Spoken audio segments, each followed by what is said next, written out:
Hello students, this is Ejaz Sir's Maths Academy and I am Ansar Sir. We are going to start a new chapter today. Let us study chapter number 5, oscillations. Today we are going to start oscillations. So our chapter is oscillations.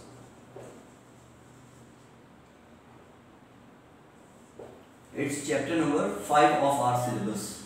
Okay, a few questions are asked at the very beginning of the chapter. For the batch for this 2021 board exam of the 12th standard, this portion, can you recall, is not there in the syllabus, but this portion will come later on after these exams, or for knowledge also we should brush up, we should at least go through it once. What do you mean by linear motion and angular motion? So see, linear motion का meaning हमको already मालूम है. The word linear comes from the word line. तो linear का motion यानी straight line में चलना. अगर कोई particle, कोई vehicle, कोई object सीधी line में चल रहा तो उसको कहते हैं linear motion. और rotational motion क्या है हमको मालूम है, पूरे बहुत सारे particles एक साथ घूम रहे, जैसे फैन के जो blades है वो गोल गोल घूम रहे, तो this is rotational motion. Football ground पर गोल गोल रोल होके आगे जा रहा है तो उसमें रोटेशनल मोशन भी है. ठीक है, तो रोटेशनल मोशन आपको मालूम है. सर्कुलर मोशन और रोटेशनल मोशन में डिफरेंस आपको मालूम है. एक सिंगल पार्टिकल का गोल घूम रहा है तो हम बोलते हैं सर्कुलर मोशन, और अगर कोई बॉडी बहुत सारे पार्टिकल से मिलकर बनी और वो पूरी बॉडी घूम रही तो हम कहते हैं रोटेशनल मोशन, है ना. अगर फैन के ब्लेड पर एक चींटी बैठी है एक जगह और फैन का ब्लेड, सीलिंग फैन का ब्लेड गोल गोल घूम रहा है तो चींटी का मोशन सर्कुलर मोशन है, लेकिन फैन का जो पूरा ब्लेड गोल गोल घूम रहा है that motion is rotational motion. ठीक है, चलो अब आगे बढ़ते हैं. Can you give some practical examples of oscillations in our daily life? Day to day life में ऑसिलेशंस का, ऑसिलेटरी मोशन का एग्जांपल क्या है? तो मोशन ऑफ अ क्रेडल, छोटे बच्चों का झूला क्या करता है, आना जाना करता है, झूला वहीं की वहीं झूलता रहता है, हिलता रहता है, दैट इज ऑसिलेशंस. उसके अलावा फिर स्विंग, गार्डन में जो बड़ा झूला रहता, सावन का झूला, श्रावण का झूला, उस झूले में भी गर्ल्स बॉयज बैठ के लंबे लंबे झोंके लेते, लंबे लंबे झूले लेते, that is also oscillatory motion. उसमें भी ऑसिलेशंस होते हैं. मैं आपको मीनिंग, वैसे आई होप कि आपको ऑसिलेशंस का मीनिंग मालूम है. ठीक है, एक ही रास्ते पे बार बार आना जाना करना, सिंपल लैंग्वेज में उसको हम ऑसिलेटरी मोशन बोलते हैं. मैं डेफिनेशन आपको समझाता हूँ. तो सी, फिर उसके बाद needle of a swing machine, सिलाई मशीन की सुई अप डाउन कपड़े में आना जाना करती रहती, दैट इज, वो भी दोज आल्सो आर ऑसिलेशंस. ये भी ऑसिलेटरी मोशन हो गया. इसके अलावा और क्या एग्जांपल है हमारे पास ऑसिलेटरी मोशन का? तो बहुत सारे और एग्जांपल्स के बारे में हम सोचेंगे. चलो आगे पहले बढ़ लेते हैं. Number 3, what do you know about restoring force? तो रिस्टोरिंग फोर्स क्या होता है वो इसमें आएगा. जैसे एक झूले में, एक झूला है समझो, रस्सी का झूला बांधते थे ना पुराने जमाने में, आज भी कोई गांव में बांधते हैं. छोटे बच्चे को उसके अंदर सुला देते हैं, रस्सी का झूला बांधते हैं, ऐसा उस पर कपड़ा वगैरह रखते हैं, उसमें बच्चे को सुला देते हैं. अब अगर झूले को पकड़ के एक साइड हमने झूला दे दिया, उधर दूर धक्का दे दी तो झूला वापिस आता है ना. ये स्विंग में, गार्डन में कोई लड़का या लड़की झूले पे बैठे हैं समझो, और हमने एक बार धक्का दे दिया, झूला उधर दूर चला जाता है सर. फिर उसके बाद क्या होता है, वो वापिस आता. तो जो फोर्स उसको वापस लेकर आता है हम उसको रिस्टोरिंग फोर्स बोलते हैं. जितने फोर्स से वो वापस आ रहा, या सिंपली वैसे नहीं बोलना चाहिए, जो फोर्स उसको वापस लेकर आ रहा that is the restoring force. तो ये रिस्टोरिंग फोर्स होता है. इसको भी डिटेल में इस चैप्टर में आने वाला है, सब कुछ समझाऊंगा मैं आपको, डोंट वरी. और सभी म्यूजिकल इंस्ट्रूमेंट्स में जहाँ ऑसिलेशंस होते हैं, तबला बजाओ तो तबले की मेम्ब्रेन हिलती रहती, वाइब्रेट होती रहती, ऑसिलेशंस करती है. गिटार, सितार, वीणा, उसका स्ट्रिंग, उसकी तार को एक बार ट्रिंग करके बजा दो तो उसका रस्सी वाइब्रेट होती रहती है, ऑसिलेशंस करती है, वो भी, वहां पे भी ऑसिलेशंस होते हैं. ठीक है, अगर एक बॉल, प्लास्टिक का बॉल या रबर बॉल पानी के सरफेस पर फ्लोट हो रहा है और उसको हमने दबा दिया और छोड़ दिया तो टप टुप टुप टुप पानी को अप डाउन करता रहता है, वो भी ऑसिलेशंस है. ठीक है, ये सब चीजें हैं. अब इसको हम ये डिटेल में जो है वो डिस्कस करेंगे. ये चैप्टर को हम लोग, let's start the chapter. Actually ये चैप्टर मैं ऑलरेडी अपनी गूगल मीट क्लास में, रेगुलर क्लास में पढ़ा चुका हूँ, लेकिन स्टार्टिंग से फिर से आपको समझाने के लिए मैंने स्पेशली ये लेक्चर मैं बना रहा हूँ. ठीक, सी, सो ऑसिलेशन, इंट्रोडक्शन दिया है. Oscillation is a very common, मैं बुक से समझा रहा हूँ, फिर बाद में हम डायरेक्ट समझना चालू करेंगे, हालांकि मुझे बुक की जरूरत नहीं है समझाने, but let us see book में क्या दिया है. Oscillation is a very common and interesting phenomenon in the world of physics. Physics में ऑसिलेशंस इतना इंपॉर्टेंट चैप्टर है, जिसको ऑसिलेशन चैप्टर अच्छे से नहीं समझा उसको साउंड वेव्स, स्टेशनरी वेव्स अच्छे से समझना मुश्किल है, उसको अल्टरनेटिंग करंट चैप्टर समझना मुश्किल है, उसको इंटरफेरेंस एंड डिफ्रैक्शन में जो इक्वेशंस आएंगे डिस्प्लेसमेंट के वो समझना मुश्किल हो जाता है। तो सी अगर हम ऑसिलेशन चैप्टर अच्छे से समझ लेते, पूरे कॉन्सेप्ट्स क्लियर कर लेते हैं, तो हमारा साउंड वेव्स, स्टेशनरी वेव्स भी अच्छा हो जाएगा। उसके बाद हमारा अल्टरनेटिंग करंट और इंटरफेरेंस एंड डिफ्रैक्शन चैप्टर्स भी हमारे अच्छे हो जाएंगे, लगभग हमारे 3-4 चैप्टर्स इंप्रूव अच्छे हो जाएंगे अगर हम ये चैप्टर पर अच्छा फोकस करते हैं तो। ठीक है, तो सी in our daily life we come across various examples of oscillatory motion like rocking of a cradle है ना, वो छोटे बच्चों का झूला, वो क्रेडल होता है, उसको क्रेडल को झूले को धक्का दो तो इधर इधर ऐसे चलता रहता है, झूला हिलता रहता है, छोटे बच्चे को उसमें सुला देते बच्चा बच्ची। फिर स्विंगिंग ऑफ अ स्विंग, जो बड़ा झूला होता है गार्डन वाला, आपने देखे होंगे गार्डन में लंबा झूला जो देते हैं, वो वाला झूला भी होता है, वो भी ऑसिलेटरी मोशन करता है। Motion of the pendulum of a clock, घड़ी का जो पेंडुलम होता है वो भी क्लॉक का पेंडुलम जो है ऑसिलेटरी मोशन करता रहता है ना। वी नो दिस इज 12 3 6 9, ये हमारी घड़ी है, एंड दिस इज ये उसका बॉब है, तो वो भी ऐसा हिलता रहता है, इधर चला जाता है एक बार, फिर इधर चला जाता है, टंग टंग टंग टंग टंग टंग ऑसिलेशंस कर रहा है।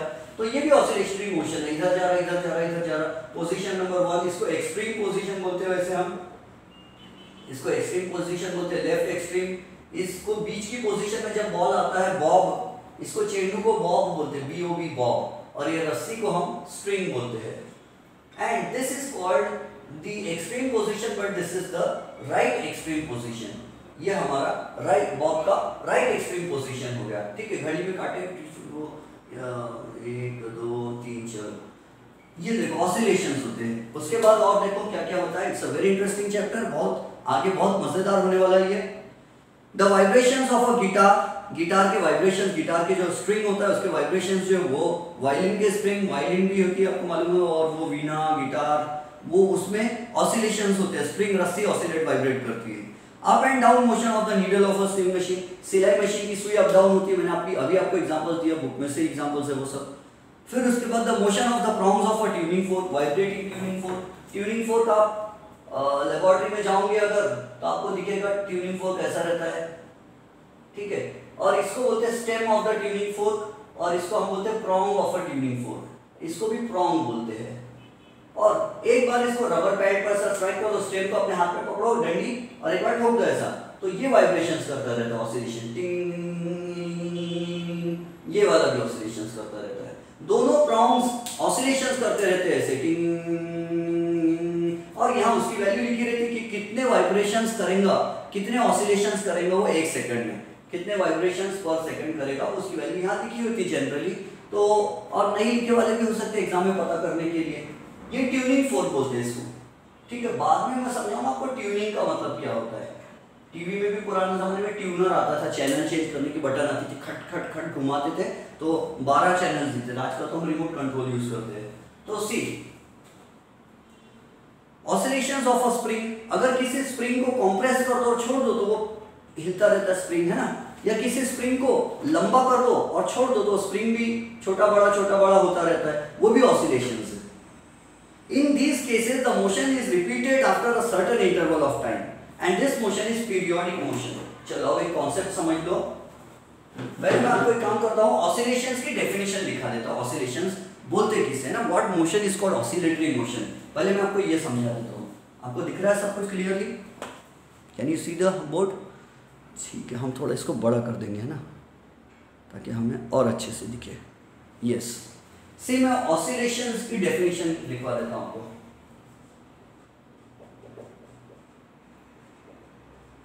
ऑसिलेशन, तो it is the repetitive periodic to and from motion of a particle। कुछ बुक्स में फ्रॉम नहीं लिखते, फ्रो लिखते हैं, तो फ्रो का मतलब ही फ्रॉम होता है। मैं समझाता हूँ। The repetitive periodic to and from motion of a particle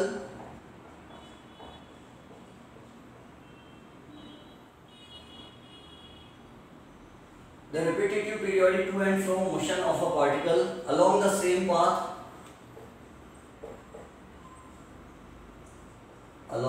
path between two extreme positions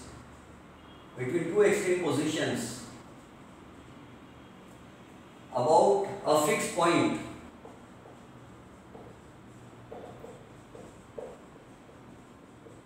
is called oscillatory motion.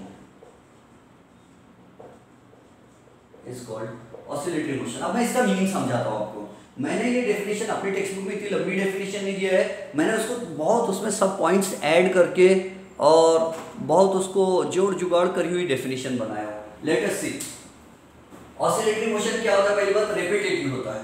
Repetitive का मतलब क्या है, तो ये जो बॉब है पेंडुलम का बॉल, ये रिपीट होता है। क्या कैसा करते हैं, लेफ्ट बीच में राइट, लेफ्ट मीन राइट, ये लेफ्ट पोजीशन पे जाता है, मीन पे आता है, राइट पे आता है, फिर मीन पे जाता है, फिर लेफ्ट पे जाता है, फिर मीन पे आता है, फिर राइट पे आता है, फिर mean left mean right, mean left mean right, यानी आना जाना रिपीट कर रहा है बार बार वही काम, है ना। तो रेपिटेटिव का मीनिंग समझ गया आपको। पीरियोडिक का मतलब क्या होता है, any motion which repeats itself after equal interval of time is called periodic motion। जो चीज उतने ही समय बाद फिर से रिपीट होती है उसको पीरियोडिक मोशन बोलते हैं।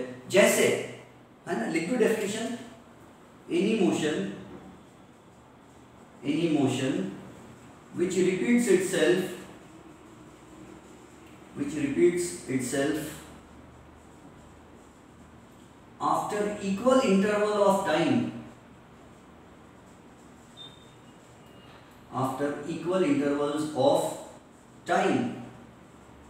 is called periodic motion। जो मोशन बराबर हर बार इक्वल टाइम के बाद रिपीट होता है, जैसे for example the moon completes one round around the earth in 27.3 days nearly, यानी लगभग अपन उसको 27.3 डेज को अपन 28 दिन बोल देते हैं। मून अर्थ का एक चक्कर 28 दिन में लगाता है समझो, फिर 28 डेज हो जाते तो फिर और एक चक्कर लगाता है, रिपीट हो रहा है मोशन उसका, है ना, इट रिपीट्स इटसेल्फ, वही मोशन रिपीट हो रहा है। मून ने आता है एक चक्कर लगाया, फिर 28 डेज हो गए, फिर एक चक्कर और लगाया, फिर 28 डेज हो गए, फिर एक चक्कर कंप्लीट कर लिया, तो हर 28 डेज में वो एक चक्कर कंप्लीट कर रहा है। तो हम बोलेंगे अर्थ का, मून का motion around the earth, moon earth के जो गोल घूम रहा है वो पीरियोडिक मोशन है। The earth revolves around the sun in an elliptical orbit with the sun at one focus. Earth sun का एक चक्कर लगा रही है, और लीप ईयर की बात छोड़ दो तो नियरली अर्थ क्या करती है, 365 डेज लेती है एक चक्कर लगाने के। हर 365 डेज के बाद अर्थ एक चक्कर लगाती है सन का, हर 365 डेज के बाद अर्थ सन का एक चक्कर लगाती है। तो अर्थ का मोशन जो है वो कैसा मोशन होगा, पीरियोडिक मोशन होगा। हमने लीप ईयर को छोड़ दिया है ना, आपको मालूम है लीप ईयर में फरवरी में 29 डेज होते हैं और एक साल 365 डेज का नहीं 366 डेज का होता है। हम उस बात को नेग्लेक्ट कर देंगे, हम ये बोलते चलो अर्थ 365 दिन में एक चक्कर करती है, तो the earth completes one revolution around the sun in 365 days nearly. तो अर्थ का मोशन भी कैसा है, सन के गोल गोल घूमने वाला मोशन, गोल यानी एलिप्टिकल में घूमने वाला मोशन कैसा है, तो पीरियोडिक मोशन है। ठीक है, मून का मोशन अर्थ के अराउंड पीरियोडिक है, अर्थ का motion around the sun periodic है। ऑसिलेटरी मोशन, आपके घर में अगर घड़ी होंगी, पेंडुलम वाली क्लॉक होंगी और अच्छे से चलती होंगी, तो आप उस पर ध्यान देना कि वो ऑसिलेशन कितनी देर में एक ऑसिलेशन करती है। पहली बात मैं आपको समझा देता हूं, वन ऑसिलेशन किसे कहते हैं, है ना, वन ऑसिलेशन किसे कहते हैं। वन ऑसिलेशन, एक ऑसिलेशन का मतलब क्या होता है, तो मान लो हमने चालू की पोजीशन नंबर 1 से, ठीक है, पोजीशन नंबर 2 यानी बीच की पोजीशन, और पोजीशन नंबर 3 ये है। तो पोजीशन 1 से 2 जाना, 2 से 3 जाना, फिर 3 से 2 पर आना, और 2 से फिर पे 1 आ जाना, 1 से 2 3 जाना, फिर 3 2 होके फिर से 1 पर आ जाना। एक चक्कर मार के 1 से चालू होना और एक चक्कर मार के फिर से 1 पर आ जाना, इसको बोलते हैं वन ऑसिलेशन। ठीक है, 1 से 2 पर गए, 2 से 3 पर गए, फिर 3 से 2 पर आए और 2 से फिर से 1 पर आ गए, तो this is called one oscillation. ये एरो है, पोजीशन 1 से 2 पर जाना, 2 से 3 पर जाना, फिर 3 से वापस 2 पर आना और 2 से वापस 1 पर आना, इसको बोलते हैं वन ऑसिलेशन। अब अपने घर की जो नॉर्मल घड़ी होती है पेंडुलम क्लॉक, उसमें आप ध्यान देना कि ये एक चक्कर मारने में कितना टाइम लगता है, तो उसको कितना टाइम लगता है मालूम है, 1 सेकेंड। अपने घर की जो घड़ी होती है नॉर्मल, उसमें 1 सेकंड लगता है। 1 सेकंड में ये एक चक्कर कंप्लीट होता है। एक चक्कर कंप्लीट हुआ टिक, एक चक्कर हुआ टिक, एक चक्कर टिक। घड़ी का काटा एक एक सेकंड का आगे बढ़ता, इसका एक चक्कर हुआ तो घड़ी का काटा होता टिक, सेकंड हैंड टिक। एक चक्कर और हुआ टिक, एक चक्कर और हुआ टिक, एक चक्कर और हुआ टिक। तो एक चक्कर एक एक सेकंड में हो रहा था। ऑसिलेटरी मोशन भी कैसा है? पीरियोडिक मोशन है। क्यों? इक्वल टाइम के बाद रिपीट हो रहा, एक चक्कर एक सेकंड, फिर एक चक्कर एक सेकंड, एक चक्कर एक सेकंड। हर एक सेकंड के बाद फिर से वही काम करता है वो, तो रिपीट कर रहा है अपने मोशन को हर एक सेकंड के बाद। दैट्स व्हाई इस मोशन को भी हम क्या कहेंगे? पीरियोडिक मोशन कहेंगे। अब एक कहानी सुनो, जैसे केमिस्ट्री में आता है all ores are minerals but all minerals are not ores. Chemistry में आता है all alkalis are bases but all bases are not alkalis. वैसे हमारा फिजिक्स में भी है कि ऑल ऑसिलेटरी मोशंस, देखो इंपॉर्टेंट लाइन लिख रहा हूं मैं, I am going to write an important line. वो क्या है? तो वो ये है, all oscillatory motions are periodic. All oscillatory motions, all oscillatory motions are periodic but all periodic motions are not oscillatory। जहां भी ऑसिलेशन हो रहा तो पीरियोडिक मोशन है, समझ जाना। क्यों ऑसिलेशन हो रहा है? इसका मतलब इक्वल पीरियड के बाद रिपीट हो रहा है, इक्वल टाइम के बाद रिपीट हो रहा। तो जो मोशन इक्वल टाइम के बाद रिपीट होता है उसको हम कहते हैं पीरियोडिक मोशन। मून का भी मोशन आना सन के अराउंड में जो है, सॉरी मून का मोशन अर्थ के अराउंड में पीरियोडिक है, लेकिन वो ऑसिलेटरी नहीं है। ठीक है, वो ऑसिलेटरी नहीं है। यहां पर हम क्या लिखेंगे? Motion of moon, motion of moon around the earth,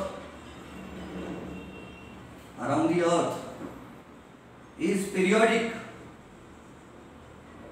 but not exactly oscillatory.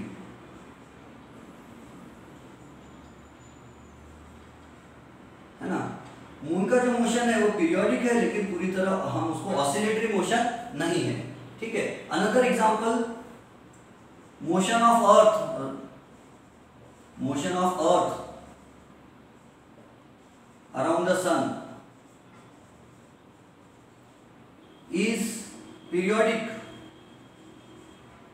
But not oscillatory.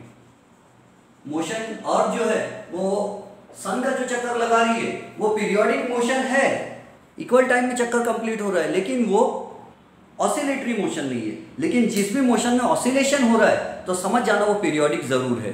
Her oscillatory motion periodic जरूर होता है।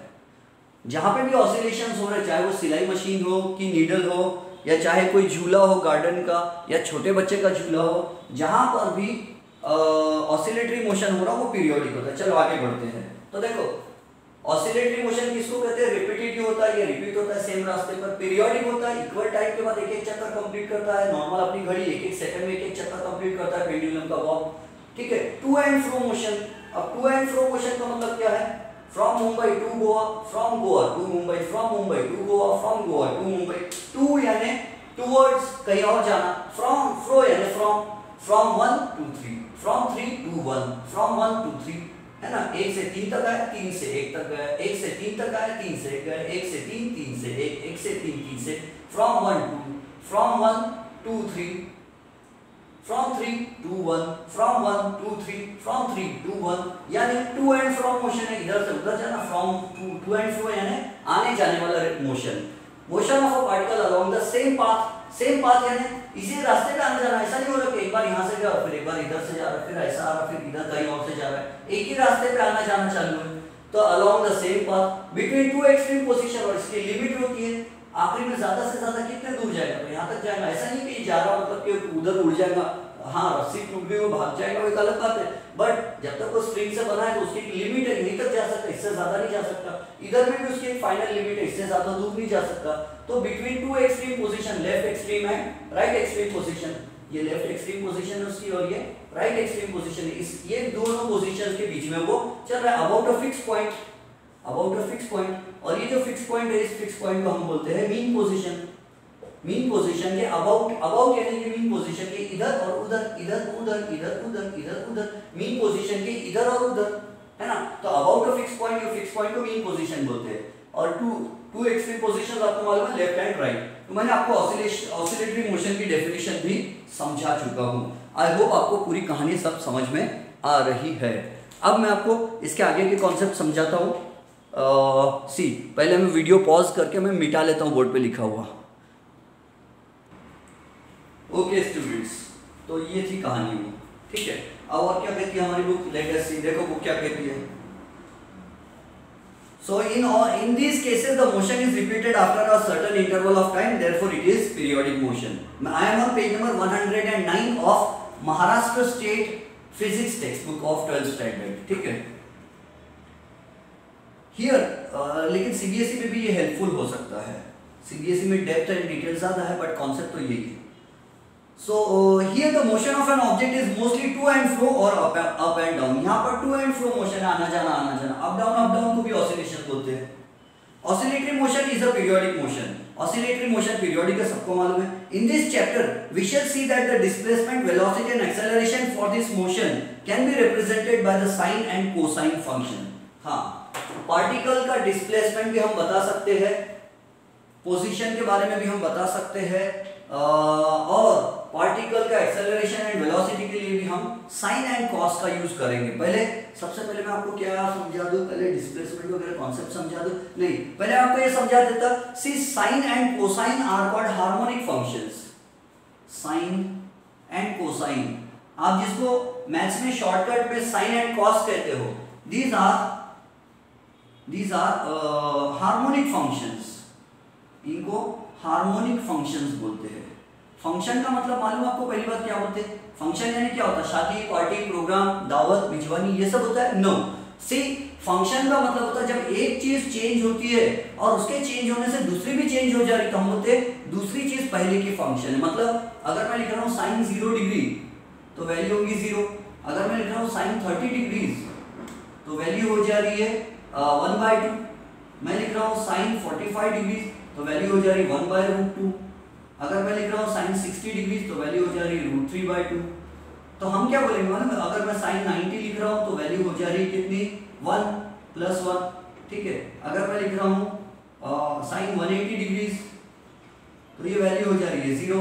कहने का मतलब क्या है, अगर मैं यहाँ थीटा एंगल की वैल्यू चेंज करूंगा तो ये उसका आंसर भी चेंज हो जाएगा, है ना। यानी यहाँ थीटा चेंज करने से, डिग्री चेंज करने से, थीटा चेंज करने से वैल्यू में भी चेंज आ रहा।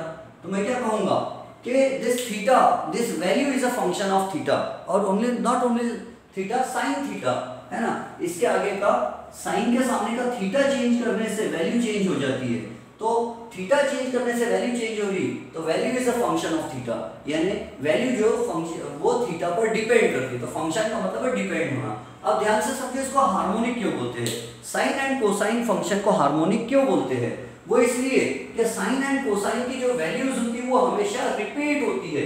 आपको मालूम है कि साइन की मैक्सिमम वैल्यू कितनी हो सकती है, sine of any angle, sine theta की मैक्सिमम वैल्यू कितनी हो सकती है, पूरी दुनिया में कितनी भी कर लिए तो +1।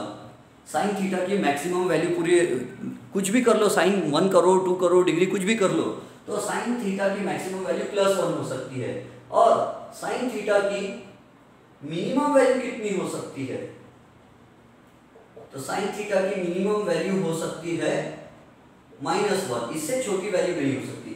मैक्सिमम बड़ी से बड़ी value sine theta, sine 2 crore degree 4 crore degree, ऐसा कितना भी बड़ा बड़ा कुछ कर लेंगे अगर होता होगा जो भी, तो साइन थीटा की मैक्सिमम वैल्यू +1 हो सकती है और साइन थीटा की मिनिमम वैल्यू -1 होती है। तो साइन थीटा की वैल्यू भी मिनिमम और मैक्सिमम के बीच में ऑसिलेशंस करती है। जैसे देखो आप यहाँ थीटा बढ़ा रहे, साइन 0 था, साइन 30 डिग्री कर दिया आपने, थोड़ा एंगल थीटा बढ़ा है तो वैल्यू बढ़ी, थीटा बढ़ा है तो और वैल्यू बढ़ गई, है ना। इसको सॉल्व करें तो दिस इज 0.5, इसको सॉल्व करेंगे तो 0.707, इसको सॉल्व करेंगे तो आई थिंक 0.8660 होगा, और ये 1 हो गया पूरा, है ना। तो साइन के सामने थीटा अगर बढ़ाते जाए, थीटा की वैल्यू बढ़ाओ तो साइन की वैल्यू भी बढ़ती है ना। थीटा की वैल्यू बढ़ाने से साइन थीटा की वैल्यू बढ़ती जाती है, और फिर बढ़ते बढ़ते क्या होती है, मैक्सिमम हो जाती है +1, और फिर अगर आप और थीटा बढ़ाते जाओगे, साइन 180 ऐसा ऐसा बढ़ाते बढ़ाते जाओगे तो फिर से वो जीरो हो जाएंगे। अब यहाँ हमने साइन कितना लिखे, हमने साइन 90 लिखे। अगर हम यहाँ साइन 120 लिखेंगे तो क्या होंगे मालूम है, 1 से कम हो जाएंगे वैल्यू। फिर यहाँ पर हम साइन 135 लिखेंगे तो और वैल्यू कम हो जाएंगी। फिर हम साइन 150 लिखेंगे 150 तो वैल्यू और कम हो जाएंगी। फिर साइन 180 लिखेंगे तो और कम हो जाएंगे, वो जीरो हो जाएंगे फिर आगे, है ना। साइन 180 लिखेंगे तो जीरो हो जाएंगे, साइन 180 डिग्री। यानी साइन के सामने थीटा को, साइन के सामने जो एंगल है थीटा की जो वैल्यू है, उस वैल्यू को जैसे जैसे आप बढ़ाते बढ़ाते बढ़ाते जाओगे, साइन के सामने का जो एंगल है उसकी वैल्यू को आप जैसे जैसे बढ़ाते जाओगे तो वैसे वैसे साइन थीटा की वैल्यू बढ़ती जाएगी और बढ़ते बढ़ते क्या हो जाएंगी, तो मैक्सिमम हो जाएंगी, बढ़ते बढ़ते मैक्सिमम हो जाएंगी। जैसे ये देखो साइन 90 डिग्री मैक्सिमम हो गई, ठीक है, ये मिनिमम थी, सॉरी ये मैक्सिमम है, ये जीरो मिनिमम नहीं है, साइन 90 हो गया, ठीक है। अब उसके बाद क्या करेंगे, साइन की वैल्यू और 90 के सामने जिसको 120 कर दिया हमने तो इसकी वैल्यू और बढ़ी आएगी। अभी मेरे एग्जैक्टली ध्यान में नहीं, मुझे लॉग बुक देखना पड़ेगा। साइन 120 डिग्री की वैल्यू 1 से कम आएंगी, फिर और करते जाओगे 150 पे करोगे, साइन 150 करोगे आप तो और कम हो जाएंगे, ठीक है। फिर साइन 180 कर लोगे तो कितनी आ गई, जीरो आ गई। फिर ऐसे करते करते आई थिंक साइन 270 डिग्री करोगे तो -1 आ जाएगा, I think sine 270 degrees will be -1। Okay my student, see sine, और हम क्या देख रहे हैं, साइन एंड कॉस को हार्मोनिक फंक्शन क्यों बोले। हार्मोनिक का मतलब क्या होता है, तो हार्मोनिक का मतलब होता है जिसकी वैल्यू मिनिमम और मैक्सिमम के बीच में ऑसिलेशंस करती है, यानी जिसकी वैल्यू मिनिमम एक होती, फिक्स वैल्यू होती, मिनिमम इससे ज्यादा कम नहीं हो सकती। जैसे साइन थीटा की मिनिमम वैल्यू -1 है, उससे कम नहीं हो सकती। साइन थीटा की मैक्सिमम वैल्यू कितनी है, तो +1 है। बस वो +1 एंड -1 के बीच में ही वैल्यूज कम ज्यादा हो सकती है अगर थीटा चेंज किया जाए तो उसको बोलते हैं हार्मोनिक। साइन एंड कॉस में जैसे फॉर एग्जांपल ये मैंने आपको अभी समझाया थोड़ी देर पहले, साइन 0 0 होता है, साइन 30 1/2 यानी 0.5, साइन 45 उससे ज्यादा 0.5, ये 0.7 हो गया 1/√2। साइन बढ़ा रहे हैं हम, साइन 60 कर दिए तो और बड़ी वैल्यू होगी √3/2 यानी 0.8660। फिर साइन 90 कर दिए तो मैक्सिमम वैल्यू होगी, ये देखो ये साइन 90 कर दिए तो मैक्सिमम वैल्यू कितनी होगी, मैक्सिमम हो गई, ठीक है। पहले कितनी थी, 0, बढ़ते बढ़ते कितनी होगी, मैक्सिमम हो गई। अब देखो साइन 120 डिग्री कितना होता है, √3/2, और आपको अभी पता है √3/2 यानी 0.8660। फिर साइन 135 डिग्री 1/√2 होता है, 1/√2 यानी 0.707। ये देखो 0.8 था 0.7 हो गया। साइन क्या हो रहा है, बढ़ रहा है, 90 120 135। साइन 150 डिग्री कितना होता है, sine 150 degree, so this value will be 0.5 है। साइन 180 डिग्री कितना होता है, 0 होता है। फिर साइन 270 कितना होता है, तो -1 होता है। This is the minimum value of sine theta की मिनिमम वैल्यू है। फिर साइन 360 डिग्री करे तो 0 होता है। मतलब साइन की वैल्यू देखो क्या हो रहा, ऑसिलेशन कर रही। ऑसिलेशन करने में क्या होता है, ये चेंज हो रहा है, कम ज्यादा ज्यादा कम ज्यादा कम ज्यादा कम ज्यादा। तो मैं समझाता हूँ आपको ऑसिलेशन इसको क्यों बोल रहे हैं। पता है इसमें डिस्प्लेसमेंट कैसा लिखते मालूम है, ये देखो जो जब पार्टिकल यहाँ होता है बीच में तो इसको हम बोलेंगे x = 0।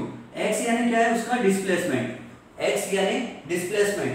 अभी वो कहाँ है, 0 पोजीशन पर है। फिर यहाँ जाएगा 1 सेंटीमीटर +1, इधर जाएगा तो +2 सेंटीमीटर, +3 सेंटीमीटर, और इधर गया तो +4 सेंटीमीटर, ठीक है। इधर ज्यादा से ज्यादा कितने दूर गए वो, +4 सेंटीमीटर। फिर क्या करेगा, तो ये देखो बॉब क्या करेगा, +1 +2 +3 +4, बढ़ते बढ़ते गई वैल्यू। फिर क्या होंगी वैल्यू, +4 से क्या करेंगे वो, +3 +2 +1, फिर बीच में आएगा 0, फिर इधर जाएगा -1 -2, फिर इधर जाएगा -3, और इधर जाएगा मैक्सिमम -4। अब आप ये बोलेंगे सर माइनस कहाँ से आ गया हो, तो देखो ग्राफ में क्या होता है, आप मैथ्स में जो ग्राफ बनाते हैं उसमें क्या करते हैं, इधर होती है दिस इज x एक्सिस, और इधर होती है आपकी x डैश एक्सिस होती है, और बीच में होता है ओरिजिन जहां से आप ये y एक्सिस ले जाते हो, this is your y axis, and आप नीचे वाले को y डैश बोलते हैं मेरे ख्याल से। तो इधर के नंबर्स कैसे होते हैं, +1 +2 +3 +4 ऐसे होते हैं। इधर के -1 -2 -3 -4 होते हैं, इंटीजर्स, है ना।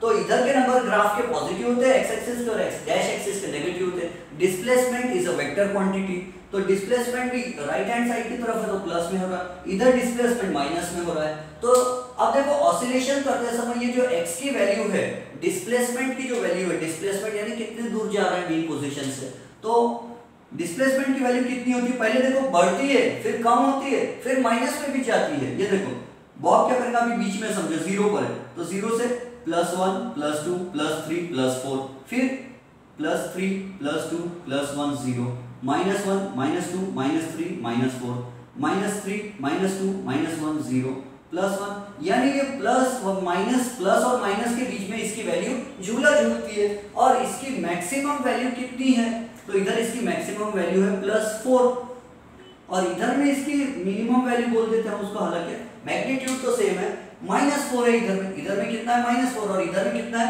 +4, तो इसकी वैल्यू किसके बीच में झूला झूल रही है, +4 -4 के बीच में झूला झूल रही है ना। प्लस में बढ़ते बढ़ते जाती है, फिर प्लस में कम कम होती है, फिर माइनस में बढ़ती जाती है, माइनस में कम होती जाती है।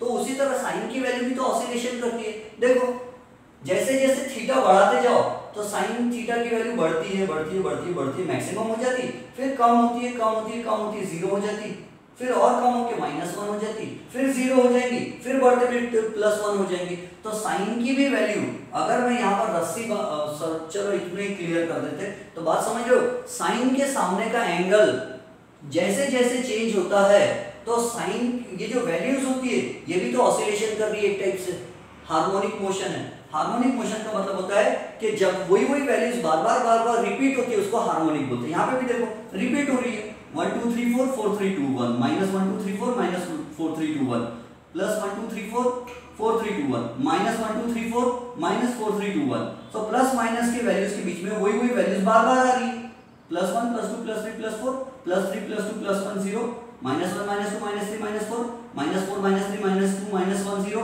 तो वही वैल्यूज बार बार आ रही है। यहाँ पे भी तो वही आ रही है, देखो 0 0 1/2 1/2 √3/2 1, फिर देखो फिर से ये देखो √3/2 1/2 1/2 0, फिर -1 आ रहा है, फिर 0 आ रहा है, तो वही वैल्यूज रिपीट होती है। तो इसका मतलब है कि साइन एंड कोसाइन भी ऑसिलेशन जैसा मोशन, ऑसिलेशन जैसी वैल्यूज होती है, उनकी भी वही वैल्यूज बार बार रिपीट होती है जैसे ऑसिलेशन में।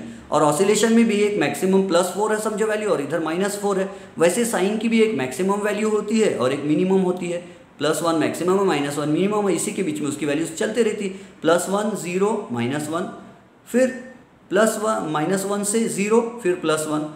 तो इसकी साइन की वैल्यू किसके बीच में झूला झूलती है, तो साइन की वैल्यू +1 0 -1, साइन की वैल्यू किसके बीच में झूला झूलती है, ये देखो ये साइन की वैल्यू मिनिमम है, ये साइन की वैल्यू मैक्सिमम है और ये बीच में 0 है। तो साइन की वैल्यू भी ऐसी करती, बढ़ते बढ़ते मैक्सिमम +1 हो जाती, फिर कम होके 0 हो जाती, फिर कम होके -1 हो जाती है, फिर बढ़ के 0 हो जाती है, फिर +1 तक जाती। तो साइन थीटा की वैल्यू भी ऐसी ऑसिलेशन कर रही। तो जिसके भी जो भी साइन और कॉस के हिसाब से चेंज होता है वो हार्मोनिक फंक्शन होता है। हालांकि इतनी डिटेल में एग्जाम में कोई पूछने वाला नहीं है हार्मोनिक का मतलब पूरा समझाओ करके, तो इसीलिए मैं आपको एक चीज समझा देता हूं कि ऑसिलेटरी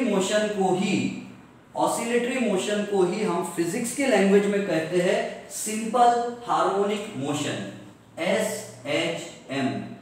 SHM का फुल फॉर्म क्या है, simple harmonic motion. What is the meaning of SHM? Simple harmonic motion. Simple harmonic motion. Oscillation, किसी को बोले कि वहाँ ऑसिलेशंस हो रहे तो बोलना भाई वहाँ सिंपल हार्मोनिक मोशन हो रहा है, बोलेगा यहाँ ऑसिलेशंस हो रहे तो यहाँ ऑसिलेशंस हो रहे बोलने की जगह क्या बोलना भाई यहाँ सिंपल हार्मोनिक मोशन हो रहा है। सिंपल हार्मोनिक मोशन को ही ऑसिलेशन कहा जाता है, ठीक है। सिंपल हार्मोनिक मोशन को ही हम सिंपल ऑसिलेशंस बोलते हैं। तो सिंपल क्यों, क्योंकि ये सिंपल एक ही पाथ में अलाउ हो रहा है और एक ही साइन एंड कॉस का फंक्शन आ रहा है उसमें। तो हार्मोनिक का मतलब देखो हारमोनियम बजाते वो पियानो जैसा, उसमें भी वो आना जाना करता है। हारमोनियम के पीछे देखिए खड्डा रहता है, वो बजाते इधर पियानो जैसा और उसको आना जाना करते रहते हैं। हारमोनियम में हार्मोनिक मोशन करते हो पीछे बजा के। तो हार्मोनिक का मतलब हारमोनियम के पीछे खड्डे की तरह आने जाने वाला मोशन, और हार्मोनिक मोशन है ऑसिलेशन वाला मोशन। और साइन भी ऑसिलेशन करता है, 0 से बढ़ता है 1 हो जाता है, कम होता है -1 हो जाता है ना। फिर यहाँ से -1 से और बढ़ के 1 हो जाता है, फिर 1 से कम हो के और ऐसा चेंज होता रहता है। तो हार्मोनिक मोशन का मीनिंग हो गया, ठीक है। अब मैं आपको क्या समझाऊं, मैं आपको 2-4 कॉन्सेप्ट्स और समझा देता हूँ, फिर ये लेक्चर रुका देंगे हम, फिर बाकी का नेक्स्ट लेक्चर में पढ़ेंगे। 3-4 डेफिनेशंस आपको मैं समझा देता हूँ पहले। तो सी वो 3-4 डेफिनेशंस क्या है।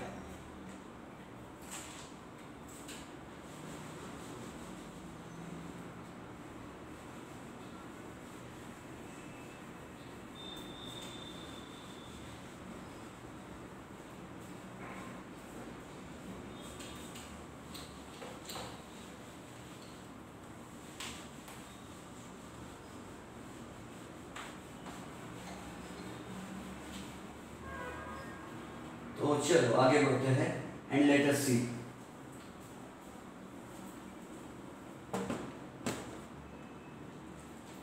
तो मैं आपको पहले डेफिनेशन लिखा देता हूँ, समझा देता हूँ डिस्प्लेसमेंट क्या होता है। Let us first see what displacement is. Displacement, इस चैप्टर में हम डिस्प्लेसमेंट कैसे बताने वाले हैं, एक्स से। We are going to show displacement by X. उसका definition, the distance travelled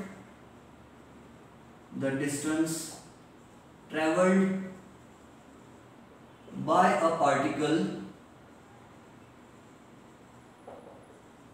performing linear SHM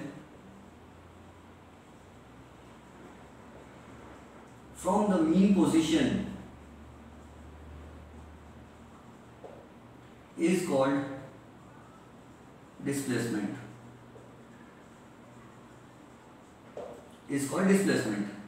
अब यहां पर ये याद रखो, डिस्प्लेसमेंट इज ऑलवेज मेजर्ड, ये बहुत काम का पॉइंट है। Displacement is always measured from the mean position. Mean position को इक्विलिब्रियम पोजीशन भी कहते हैं, कभी कभी सेंट्रल पोजीशन भी कहते हैं। डिस्प्लेसमेंट का मीनिंग समझो क्या होता है। डिस्प्लेसमेंट का मीनिंग होता है कि मीन पोजीशन से अभी कितना दूर है। अगर पार्टिकल यहाँ तो डिस्प्लेसमेंट इज +1 सेंटीमीटर, अगर यहाँ जाएगा तो डिस्प्लेसमेंट +2 सेंटीमीटर, इधर जाएगा तो डिस्प्लेसमेंट +3 सेंटीमीटर, इधर जाएगा तो डिस्प्लेसमेंट मैक्सिमम हो जाएगा +4 सेंटीमीटर, फिर वापस आएगा तो डिस्प्लेसमेंट +3, फिर इधर और आएगा वापस तो डिस्प्लेसमेंट +2 हो जाएगा, डिस्प्लेसमेंट +1 हो जाएगा, बीच में रहा तो डिस्प्लेसमेंट 0 हो जाता है, फिर यहाँ रहेगा तो डिस्प्लेसमेंट की वैल्यू -1 रहेगी, x = -1, डिस्प्लेसमेंट -2, x = -2, डिस्प्लेसमेंट यहाँ आएगा तो -3, एक्सट्रीम पर पहुंच जाएगा तो लेफ्ट एक्सट्रीम तो डिस्प्लेसमेंट विल बी -4 सेंटीमीटर, ऐसा मान लो सेंटीमीटर में -4 सेंटीमीटर, यहाँ आएगा तो फिर से वापस जाएगा तो डिस्प्लेसमेंट -3, -2 सेंटीमीटर, -1 सेंटीमीटर, 0 सेंटीमीटर। तो ये है डिस्प्लेसमेंट। डिस्प्लेसमेंट का मीनिंग क्या है? डिस्प्लेसमेंट इज द डिस्टेंस और फ्रॉम द मीन पोजीशन, बस simple. Distance from the mean position is called displacement. Mean position से कितने दूर है, कहां है, उसको बोलते हैं डिस्प्लेसमेंट। बट एक चीज याद रखना कि अगर आपको ऐसा क्वेश्चन आ जाए, ये बात ध्यान से सुनो, गलती होती है स्टूडेंट्स की न्यूमेरिकल्स में, वरना न्यूमेरिकल क्वेश्चन में अगर ऐसा आ जाए कि एक पार्टिकल पहले +4 सेंटीमीटर पर था, या जो बॉब है, बॉल चेंडू +4 सेंटीमीटर पर था, और वो चलते चलते पहले कहां था, +4 सेंटीमीटर पर था, और अब वो चलते चलते +3 सेंटीमीटर तक आ गया। +4 से चलते चलते अभी कहां पर आ गया, वो +3 पर है। और अभी कहां पर है, पहले कहां था, +4 था, पहले इट वाज एट +4 सेंटीमीटर, अभी कहां पर है, +3 सेंटीमीटर पर अभी, ठीक है। तो डिस्प्लेसमेंट कितना हुआ, डिस्प्लेसमेंट कितना है, ऐसा पूछेंगे तो एग्जाम में आप क्या लिखोगे? अगर बोलेंगे डिस्प्लेसमेंट की वैल्यू बताओ कितनी है, तो डिस्प्लेसमेंट की वैल्यू बताना +3 सेंटीमीटर। डिस्प्लेसमेंट की वैल्यू +3 सेंटीमीटर बताना। ये मत लिखना कि ये देखो पहले +4 पे था, अभी +3 पे रहा है, तो डिस्प्लेसमेंट 1 सेंटीमीटर का हो गया, +1 सेंटीमीटर का डिस्प्लेसमेंट हुआ, ऐसा डिस्प्लेसमेंट +1 सेंटीमीटर नहीं लिखना। अगर आपने लिख दिया x = +1 तो ये हो जाएगा गलत, ये है सही। डिस्प्लेसमेंट का मतलब है कि अभी कहां है, ये नहीं देखना है। मतलब डिस्प्लेसमेंट में ये नहीं देखना कि वो पहले से +4 से +3 तक चला तो 1 सेंटीमीटर चला, 1 सेंटीमीटर चला, उसको नहीं देखेंगे। डिस्प्लेसमेंट का मतलब है कि मीन पोजीशन है, डिस्प्लेसमेंट यानी मीन पोजीशन से कितना दूर है, इधर माइनस में है कि इधर प्लस में है। तो अभी ये +3 पर आया तो डिस्प्लेसमेंट +3 सेंटीमीटर हुआ। 1 नहीं लिखना, चलकर भले ही वो 1 आया होगा, अगर ये 1 पर आ जाएगा चल के, ये चल जाने तो आप कंफ्यूज ना हो जाओ, बात समझ रहे हो। पहले +4 पे था, +3 पर आया हो तो चला कितना, 1 सेंटीमीटर चला, लेकिन किसी ने पूछा डिस्प्लेसमेंट कितना है उसका, तो बोलना 3 सेंटीमीटर है, क्योंकि डिस्प्लेसमेंट ये नहीं देखा जाता वहां कहां से चला, डिस्प्लेसमेंट ये देखता है कि मीन पोजीशन से कितना है, वो मीन पोजीशन से कितना है उसको बोलते हैं डिस्प्लेसमेंट। आई होप आप ये समझ गए होंगे। पॉइंट को ध्यान में रखना, डिस्प्लेसमेंट हमेशा मीन पोजीशन से गिना जाता है, डिस्प्लेसमेंट हमेशा मीन पोजीशन से गिनते। तो डिस्प्लेसमेंट का सिंपल मीनिंग क्या है कि मीन पोजीशन से कितना दूर है, मीन पोजीशन से कितना दूर है उसको डिस्प्लेसमेंट बोलते हैं। लेफ्ट हैंड साइड की तरफ हो तो माइनस में रहेगा, राइट की तरफ हो तो प्लस में रहेगा, है ना, 0 के राइट में प्लस, 0 के लेफ्ट में माइनस। अब दूसरा डेफिनेशन है एम्पलीट्यूड। एम्पलीट्यूड ये वर्ड बहुत बार आएगा, साउंड वेव्स में बहुत बार आएगा, लाइट में इंटरफियरेंस एंड डिफ्रैक्शन में बहुत बार आएगा, ऑल्टरनेटिंग करंट वाले चैप्टर में बहुत बार आएगा। एम्पलीट्यूड वर्ड बहुत बार आएगा, इसी एम्पलीट्यूड वर्ड से एम्पलीफायर वर्ड आता है ना, टीवी में केबल में वगैरह में एम्पलीफायर यूज करते हैं। एम्पलीफायर साउंड को बढ़ा देता है, करंट को बढ़ा देता है ना, केबल क्लियर नहीं दिख रहा तो नेटवर्क केबल साफ दिखने लगता है, चैनल वगैरह। एम्पलीट्यूड, तो एम्पलीट्यूड का मतलब क्या होता है, तो होता है द मैक्सिमम डिस्प्लेसमेंट, ये ब्रैकेट्स में लिख रहा हूं, ब्रैकेट्स में लिखने का मतलब कि उतना इंपॉर्टेंट नहीं है वो समझने के लिए। द मैक्सिमम डिस्प्लेसमेंट, यानी ऐसे लिख देता हूं, जाने दो। The maximum displacement of a particle performing SHM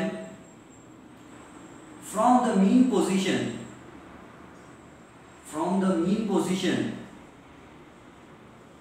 is called, on either side, ये भी जरूरी है, on either side is called its amplitude, उसको बोलते हैं एम्पलीट्यूड। मतलब क्या, इसमें से हमारे लिए कौन से वर्ड्स इंपॉर्टेंट है, maximum displacement from mean position, बस maximum displacement from mean position को बोलते हैं एम्पलीट्यूड। इसका मतलब क्या है, तो ये देखो, ये जो झूला है, ये जो पेंडुलम है, ये बीच में 0 है, ऑन आइदर, ये भी इंपॉर्टेंट है, सॉरी, आइदर साइड का मतलब ये है कि लेफ्ट और राइट दोनों तरफ, ये बीच में भी 0 है। ये झूला मैक्सिमम लेफ्ट में ऑसिलेशन करते करते बहुत कितने दूर जा सकता है, कितने सेंटीमीटर दूर जा सकता है, मैक्सिमम -4, मैक्सिमम -4 जाता है, वो बाद में वापस आता है ना, तो मैक्सिमम -4, और इधर में मैक्सिमम कितना दूर जा सकता है, वो +4, इससे ज्यादा दूर जाएगा क्या ऐसा होगा कि आज बहुत खुशी का दिन है तो अपने घर की घड़ी का जो पेंडुलम है वो ये उधर जा रहा है 10 मीटर दूर और ये इधर 10 मीटर दूर जा रहा है, ऐसा होता है कभी नहीं, उसकी लिमिट है, मैक्सिमम लिमिट इधर -4 है, इसकी मैक्सिमम लिमिट इधर +4 है, तो +4 और मैक्सिमम -4 और +4 के बीच में रहेगा वो। तो हम एम्पलीट्यूड कितना बोलेंगे, तो हम बोलेंगे इस झूले का जो एम्पलीट्यूड है, एम्पलीट्यूड यानी डिस्प्लेसमेंट की मैक्सिमम वैल्यू, डिस्प्लेसमेंट मैक्सिमम कितना हो सकता है, राइट में +4, तो इसका मतलब है एम्पलीट्यूड इज +4, इधर का एम्पलीट्यूड कितना लिखेंगे अपन, +4 सेंटीमीटर, और इधर मैक्सिमम डिस्प्लेसमेंट कितना हो सकता, -4 हो सकता, उससे ज्यादा नहीं हो सकता, तो इसका एम्पलीट्यूड कितना है, -4 सेंटीमीटर।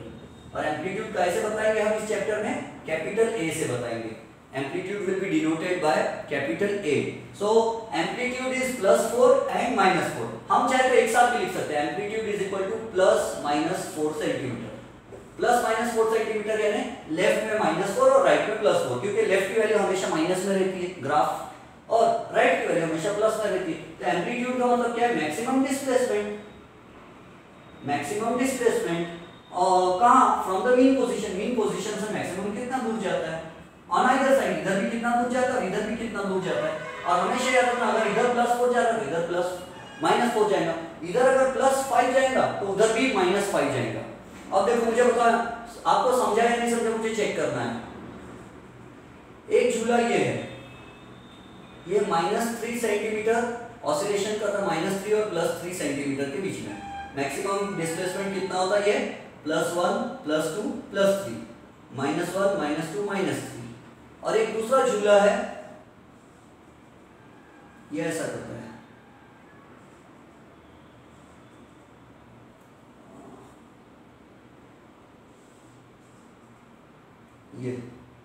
ये करता है समझो 10 सेंटीमीटर इधर मैक्सिमम और ये -10 सेंटीमीटर। बताओ एम्पलीट्यूड किसका 0 है? ये x is equal to plus 10 centimetre है, ये x is equal to -10 centimetre है। और x की वैल्यू मैक्सिमम इधर कितनी है -10 और x की इधर कितनी है +10। तो बताओ एम्पलीट्यूड किसका ज्यादा होगा? एम्पलीट्यूड किसका ज्यादा होगा? You will tell me. कौन से पेंडुलम का एम्पलीट्यूड ज्यादा है मुझे ये बताओ। ये एक रेड वाला पेंडुलम बनाया मैंने और दूसरा पेंडुलम है ग्रीन कलर का। ये सीलिंग है, छत पे बॉल बांध दिया मैंने और ये बॉल को मैं इधर ले जा रहा हूँ और इधर ले जा रहा हूँ। दिस इज -5 सेंटीमीटर, x की वैल्यू कितनी है मैक्सिमम -5 और इधर x की वैल्यू कितनी है मैक्सिमम +5 सेंटीमीटर है और ये x की वैल्यू बीच में 0 रहती है, आपको मालूम है। तो बताओ ग्रीन वाले पेंडुलम का ऑसिलेशन, ग्रीन वाले पेंडुलम का एम्पलीट्यूड ज्यादा है या रेड वाले का एम्पलीट्यूड ज्यादा है? किसका एम्पलीट्यूड ज्यादा है, ग्रीन वाले का या रेड वाले का? हाँ वेरी गुड कि ग्रीन वाले का एम्पलीट्यूड कम है। कितना है एम्पलीट्यूड? x की वैल्यू मैक्सिमम कितनी है उसके लिए +5 है और -5 है, तो उसका एम्पलीट्यूड कितना होगा +-5 सेंटीमीटर ग्रीन वाले की, है ना। इससे ज्यादा दूर जा नहीं सकता। डिस्प्लेसमेंट की वैल्यू प्लस या -5 सेंटीमीटर से ज्यादा नहीं हो सकती। उसी तरह इसकी वैल्यू मैक्सिमम कितनी है, उधर कितनी मैक्सिमम 10, इधर मैक्सिमम कितनी हो रही है समझो -10, तो इसका एम्पलीट्यूड कितना रहेगा a = +-10 सेंटीमीटर। तो ये रेड वाले का एम्पलीट्यूड है और ये ग्रीन वाले का एम्पलीट्यूड है, सॉरी ये ग्रीन वाले का एम्पलीट्यूड है। सो एम्पलीट्यूड पे बहुत कुछ डिपेंड करता है ना। एम्पलीट्यूड ज़्यादा है अगर हम बात करते हैं तो आपको मालूम है जब हम बात करते हैं तो हमारे मुंह के सामने जो एयर के पार्टिकल्स होते हैं, हमारे मुंह के सामने जो एयर के पार्टिकल्स होते हैं वो भी हिलते हैं, ऐसे ऑसिलेशंस करते हैं, साउंड वेव्स में हिलते हैं वो भी। बाद में पढ़ाऊंगा मैं साउंड वेव्स चैप्टर में। तो जब हम जोर के चिल्ला के कुछ बोलते हैं लाउडली जोर से, तो एयर के पार्टिकल बहुत लार्ज एम्पलीट्यूड में हिलते हैं, ऐसे वाइब्रेट होते हैं एयर के पार्टिकल्स।